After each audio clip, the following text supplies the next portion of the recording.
I'm Nick. I'm a young employee at Mitchell Motors, a major car manufacturer. I've loved cars since I was a kid, and after working hard to gain knowledge, I joined this company. My efforts were recognized, and now I'm part of the development team, leading a busy but fulfilling life. Today, after finishing a long meeting for a new product project and about to leave my seat, I was stopped by my manager, Tom. Nick, do you have a moment? Yes, Tom. How can I help you? Don't be so tense. It's not a big deal. You know the part we're using for the new product in the project you're on, the one we discussed in the meeting. Oh, that part. Is there something about it? Yeah, as mentioned in the meeting, we're planning to outsource it. I want you to take charge of selecting the contractor. What, me? I couldn't help but raise my voice in surprise. Seeing me flustered, Tom smiled gently and patted my shoulder. Life is all about experiences. But isn't it too soon for me to handle such an important task? This outsourcing deal is worth $100 million. Can I really manage it? Don't worry. Here's a list of candidates. All of these companies are reliable and have excellent technology. Other employees will help with the negotiations and contract procedures. I want you to visit these companies and develop your eye for quality. Develop my eye. Yes, it's a big deal, but it's a necessary experience for your future. I trust you, so go with confidence. If you have any problems or doubts, you can always consult me. Encouraged by his smile, I left the meeting room still feeling nervous. The list he gave me included companies we have had long relationships with, all trustworthy and technologically capable. If I choose from this list, there's little chance of failure.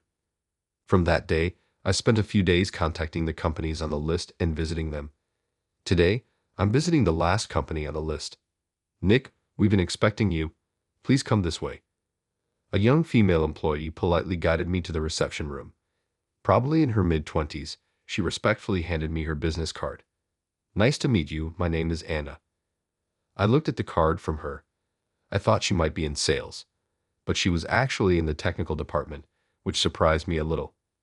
Did you think it was unusual for a woman from the technical department to come out? I must have shown it on my face. She hit the nail on the head. I wondered if it was rude to be surprised by her gender, but it would be strange to lie and try to cover it up. I decided to be honest and nodded. Yes, I thought it was a bit unusual to see a woman in a technical role in this industry. I'm sorry if that was rude. It's fine. I hear that often and don't mind. Nick, can we discuss the details of the project? Of course. Please take a look at this material. I handed her the documents and briefly explained the project. As expected of the technical department, her understanding was quick. Her questions were specific and precise, and the conversation flowed smoothly, leaving me with a clear mind.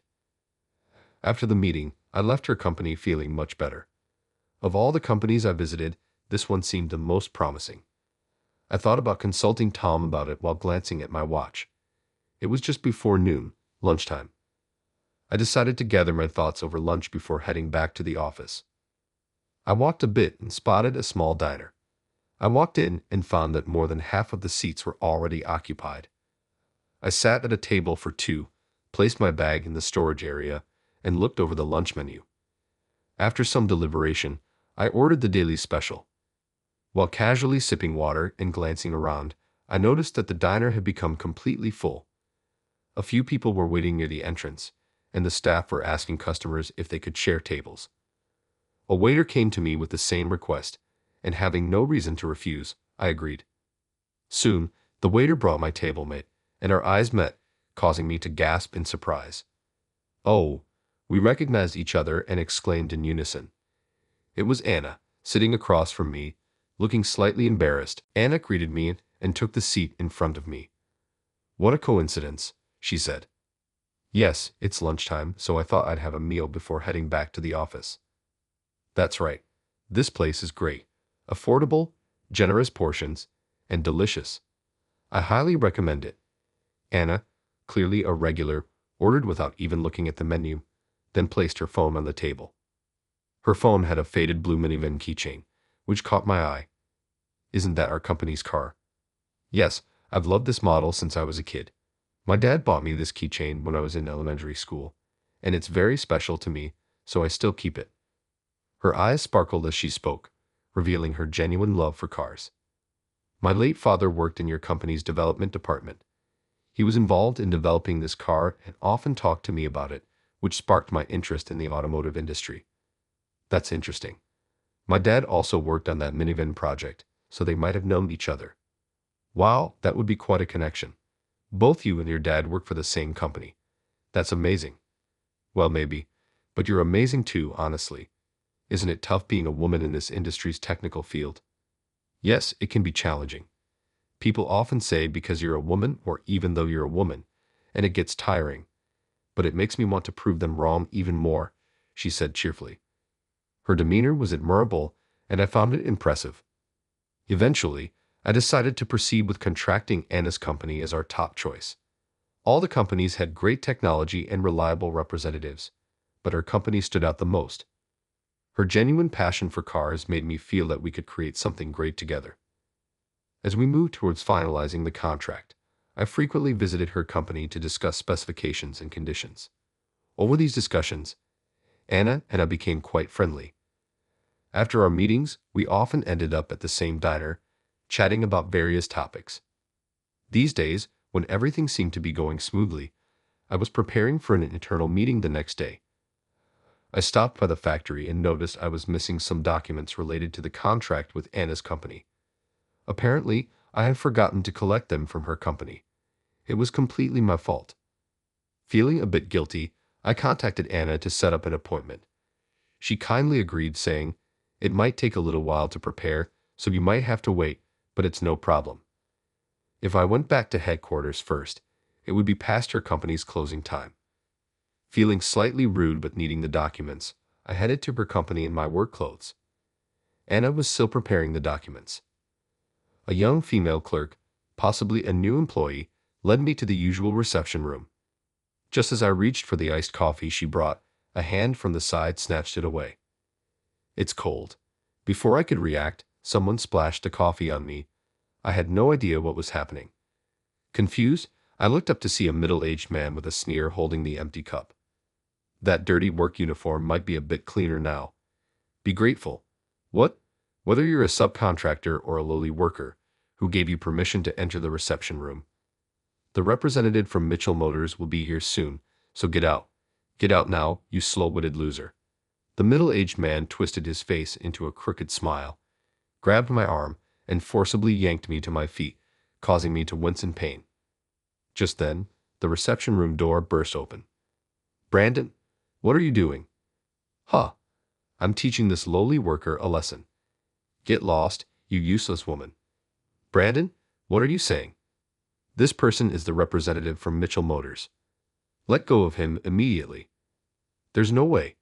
A guy in a dirty work uniform with a face like a lowly worker can't possibly be an employee of a prestigious company." "Anna, have you lost your mind?" The manager, Brandon, roughly let go of my arm. Then he mockingly tapped his temple with his index finger, as if to imply she was crazy. I was stunned, but seeing him ridicule Anna made me furious. "The one who's crazy is you. Can't you read the company name on this uniform?" I pointed to the chest area of my work uniform, stained with coffee. There, of course, was the name Mitchell Motors. The color drained from Brandon's previously arrogant face. Granted, it was urgent, so I came in this outfit, which was my mistake. But throwing coffee on someone is absurd. Maybe you're the one who's lost it. I mimicked his earlier gesture, tapping my temple with my finger. I knew stooping to his level wasn't ideal, but I couldn't help responding. Brandon's face turned beet red with anger. He looked like he wanted to yell at me but barely held back. I looked at him with cold disdain. "You told me to leave, so I'm going. Goodbye." I left the reception room and headed towards the entrance. Unfortunately, the sky was overcast, and it was raining heavily.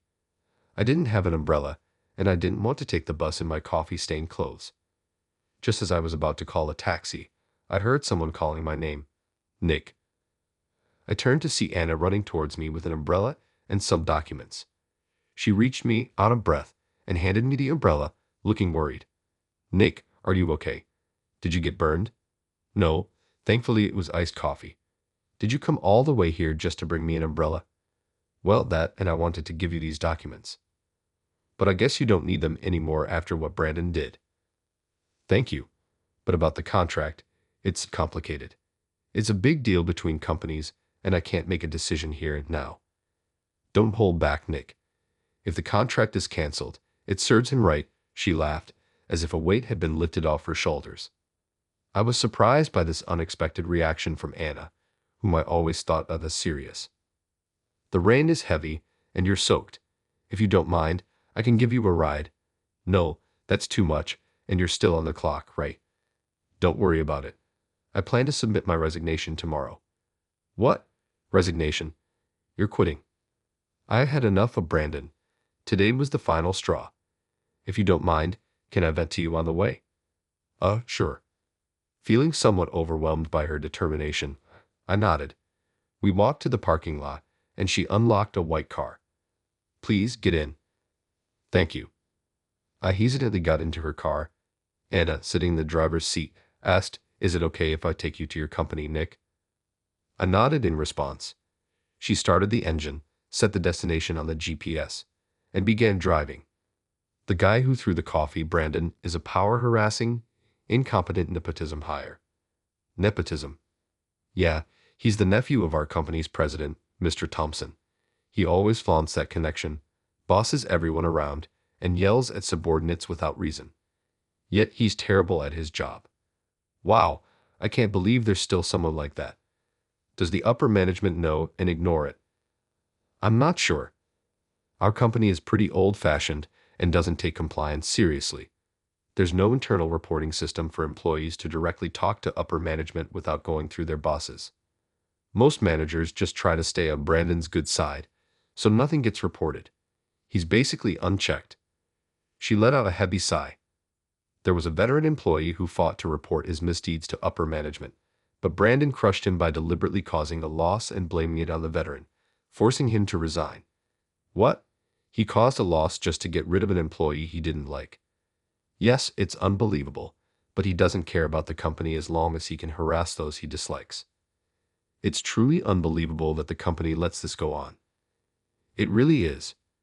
Today, he barged in trying to steal the credit for the contract with your company without knowing anything about the project. Despite the fact that the whole company has been talking about this contract, he didn't know about it until today. I've been submitting reports and discussing it in meetings, but he must have ignored the reports and zoned out during the meetings. He has no interest in the job, and then he throws coffee on you. That's quite something. The power of assumptions, right? He probably thought the representative of a big company like yours must be an elite in a sharp suit, so he couldn't believe that someone in work clothes could be the representative, even though the company's name was on the uniform. That's Brandon for you. Many employees have left because of him, whether they were forced out like the veteran or left because they couldn't stand him anymore. Those who stayed are either trying to curry favor with him or just avoiding trouble. I love this industry, so I endured his tyranny, but I've reached my limit. I see. I didn't realize there was such a problematic person in your company. I was tasked with assessing people and companies, but I still have a lot to learn. Don't be too hard on yourself. It's impossible to know the internal dynamics from an outsider's perspective. Only a detective or an officer might be able to figure that out. She sighed deeply, probably one of many sighs she's let out. She's likely been struggling with this for a long time. I wondered if there was something I could do for her. There is one thing, though.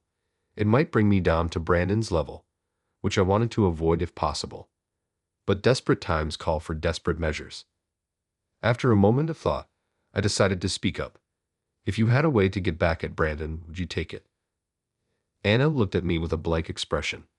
She might have wondered why I suddenly brought this up. After a brief pause, she nodded. If there's a way, I'd like to see him face consequences. Someone like him ruins the environment for making good products.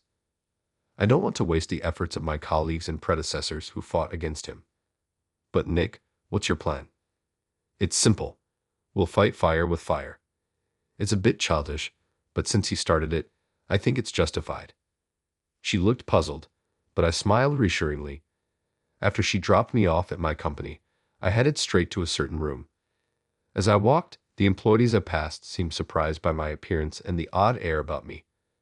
I knocked on the door of a specific room without paying any attention to their reactions. A few days later, under the pretext of a business meeting, I called Anna to our company's conference room. As I led the way and knocked on the conference room door, I could sense Anna gasp behind me. Mr. Mitchell. Inside the meeting room was Mr. Mitchell, our company president. Anna, being a car enthusiast, must have recognized him. She stood there, stunned. You're Anna, right? My son has told me a lot about you. Your son. She seemed confused, trying to remember if she knew anyone with the last name Mitchell. Mr. Mitchell looked at me and smiled. The man standing next to you. Wait, really? She looked at me, and I nodded. Really, yes, really.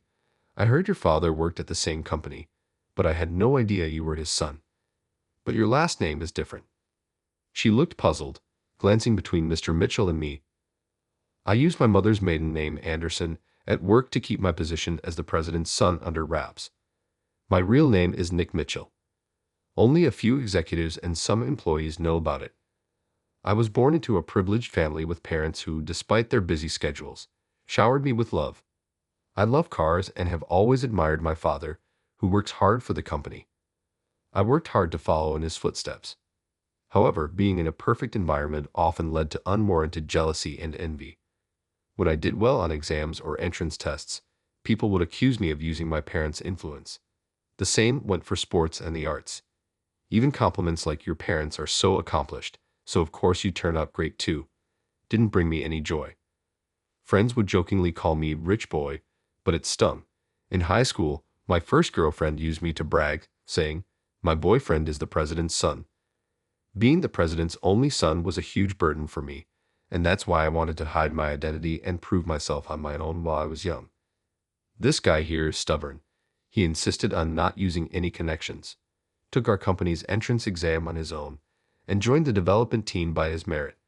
Though I did ask Tom from the development department to give him tasks outside his main duties to broaden his experience.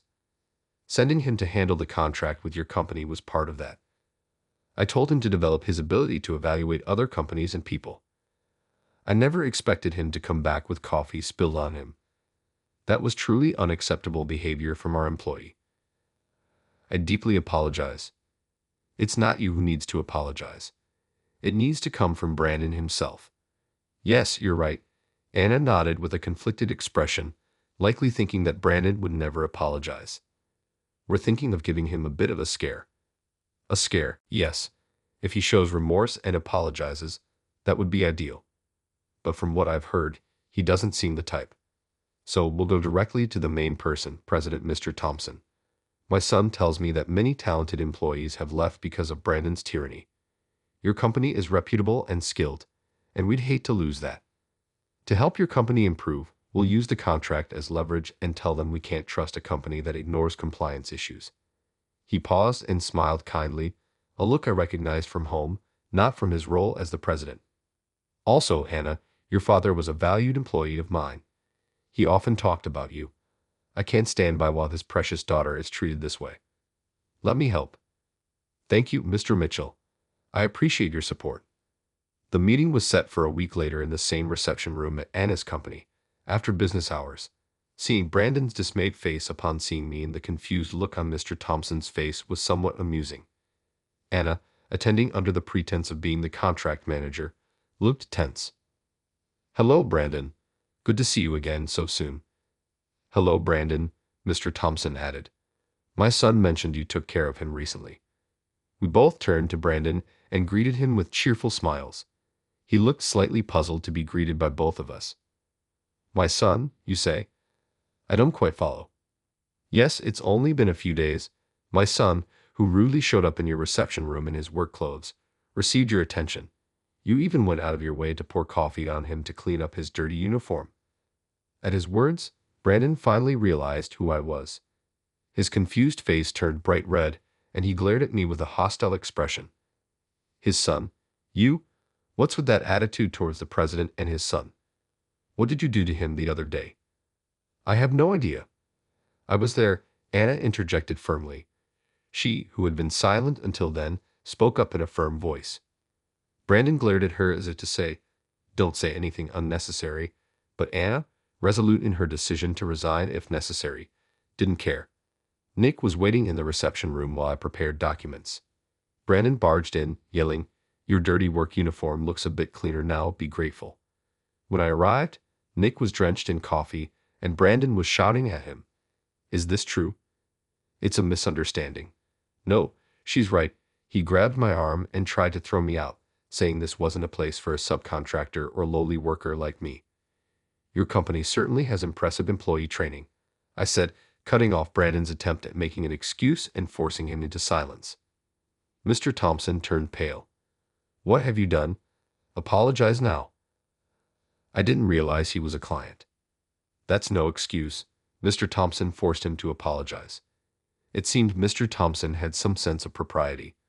I'd admired Brandon's audacity to still try to defy me in this situation. Seeing this as my cue, I spoke up.